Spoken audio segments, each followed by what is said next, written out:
Un millionnaire change à jamais la vie d'une femme de chambre noire qui allaite sa fille. Les pleurs du bébé résonnaient dans l'immense demeure vide comme une mélodie obsédante. Les mains de Janelle tremblaient alors qu'elle berçait la fragile petite fille, ses boucles sombres, humides de sueur. Le visage de l'enfant était devenu marbré après des heures de cris inconsolables. « Elle refuse le biberon, Janelle », avait dit la nourrice, paniquée, avant de partir précipitamment. Elle n'a pas mangé correctement depuis la mort de sa mère. Je n'en peux plus. Maintenant, Janelle était seule dans la nursery, regardant l'enfant dans ses bras. Emma Collins, âgée de 3 mois à peine, agitait faiblement ses petits poings en poussant un autre cri rauque, ses lèvres tremblantes. La tragédie de la mort soudaine de Madame Collins planait encore sur la maison comme un brouillard étouffant. « Pneumonie », disait-il. Un instant, elle était vibrante et riait dans le jardin avec son bébé. L'instant d'après, elle n'était plus là. Depuis, le père milliardaire, M. Nathan Collins, s'était plongé dans le travail, incapable d'affronter le chagrin de sa perte. Les employés murmuraient qu'il ne regardait presque plus sa fille, et maintenant, le bébé en souffrait. Janelle essaya encore, inclinant le biberon vers la bouche d'Emma. « S'il te plaît, petite chérie », murmura-t-elle désespérément. « Tu dois manger. » Mais l'enfant tourna faiblement la tête, rejetant la tétine en caoutchouc, ses cris se transformant en gémissements pitoyables. Le cœur de Janelle se serra. Elle ne pouvait pas regarder un autre bébé mourir de faim, pas après ce qu'elle avait enduré. 3 mois plus tôt, elle avait enterré son propre nouveau-né. Elle se souvenait encore de la chambre d'hôpital stérile, des condoléances murmurées par les infirmières, de son lait qui montait comme pour se moquer de ses bras vides. Elle n'avait pas pu arrêter de produire du lait. Son corps continuait à en fabriquer, même après que son cœur s'était brisé. Et maintenant, en tenant Emma contre elle, elle ressentait une douleur si profonde qu'elle menaçait de la consumer. Janelle se mordit la lèvre, jetant un coup d'œil vers la porte. « Je ne peux pas te laisser mourir de faim », murmura-t-elle. « Pardonne-moi si c'est mal. » Les mains tremblantes, elle déboutonna son uniforme et rapprocha le bébé. Dès que son sein effleura les lèvres d'Emma, l'enfant s'y accrocha instinctivement.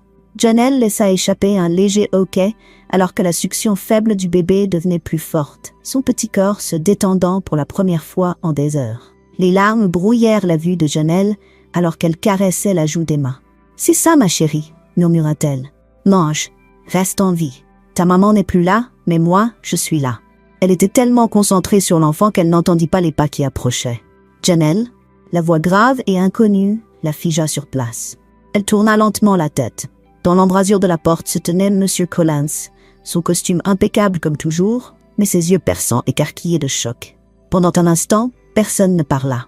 Emma têtait doucement, inconsciente de la tension qui crépitait dans l'air. « Que faites-vous » demanda-t-il, sa voix basse et menaçante. La bouche de Janelle s'assécha. « Monsieur, je peux expliquer. » « Expliquer ?» Ses yeux se plissèrent et il entra dans la pièce. « Je pars pour une journée et je reviens pour trouver ma femme de chambre en train d'allaiter mon enfant. » Sa voix montait à chaque mot, tonitruante et cinglante. Janelle sentit sa gorge se nouer. « Elle ne mangeait pas, » dit-elle doucement. Elle refusait le biberon depuis des heures. Je ne savais pas quoi faire d'autre. Elle avait besoin de lait. « Vous pensez que c'est votre rôle ?» aboya-t-il. « De nourrir ma fille comme si elle était la vôtre ? Elle mourrait de faim. » Janelle rétorqua avant de pouvoir s'en empêcher. Les mots restèrent en suspens, audacieux et défiants. Monsieur Collins la fixa, son visage indéchiffrable. Janelle baissa les yeux vers Emma, qui s'était endormie, son petit poing reposant sur la poitrine de Janelle. « Virez-moi si vous voulez », murmura Janelle, mais elle avait besoin de moi.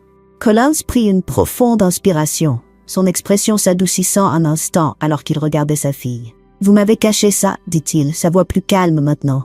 Pourquoi ?» Les lèvres de Janelle tremblèrent. « Parce que vous ne comprendriez pas, » répondit-elle. « Et parce que j'ai perdu mon propre bébé il y a 3 mois. » Il se figea. « Vous quoi ?»« J'ai enterré mon fils, » murmura-t-elle, des larmes coulant sur ses joues. « Et j'avais encore du lait. Votre fille ne mangeait pas, et je ne pouvais pas rester là à la regarder souffrir. » La pièce devint silencieuse, hormis la respiration douce du bébé. M. Collins la regarda longuement, puis se détourna. « Amenez-la dans mon bureau quand elle se réveillera, » dit-il d'un ton raide. « Nous devons parler. » Lorsqu'il partit, Janelle sentit son cœur sombrer. Était-ce la fin ou le début de quelque chose qu'elle ne pouvait encore imaginer? Janelle était assise, raide, au bord d'une chaise dans le bureau de M. Collins, ses doigts tordant le bord de son tablier. Chaque seconde semblait 1 heure, alors qu'elle repassait ses mots en boucle. « Nous devons parler. » Que dirait-il?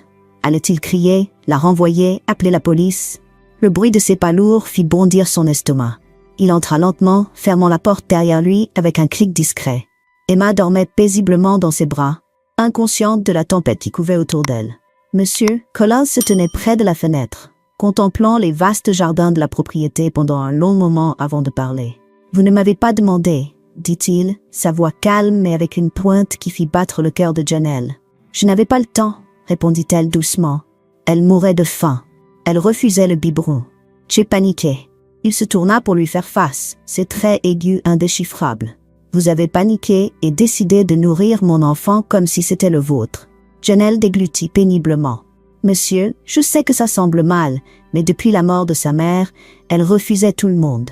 Elle avait besoin de chaleur, de réconfort, de lait. J'étais la seule à pouvoir lui donner ça. Monsieur Collins s'approcha, ses yeux fixés sur le visage paisible d'Emma. Et vous? Demanda-t-il. Vous n'avez pas pensé à ce que ça vous ferait? Les lèvres de Janelle tremblèrent. J'ai perdu mon fils il y a 3 mois, murmura-t-elle. Je l'ai enterré. Mon corps n'a pas compris qu'il était parti. J'avais encore du lait. Chaque fois que je le sentais, ça me rappelait lui. Et puis j'ai vu votre bébé souffrir. Je ne pouvais pas me détourner. Silence.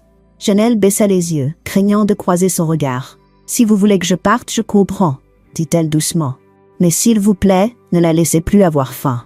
Il y eut une longue pause avant que M. Collins ne parle. Je pensais avoir tout perdu à la mort de ma femme, dit-il, sa voix basse. Mais en vous voyant avec elle, c'est la première fois qu'Emma semble entière à nouveau. Janelle cligna des yeux, surprise. Vous n'êtes pas en colère? Il secoua lentement la tête. Je l'étais au début, mais maintenant je réalise que j'ai échoué envers elle, me cachant derrière le travail. Vous êtes intervenu là où je ne l'ai pas fait. Miss Collins s'approcha et effleura doucement la petite main de sa fille. Elle est en vie grâce à vous, murmura-t-il.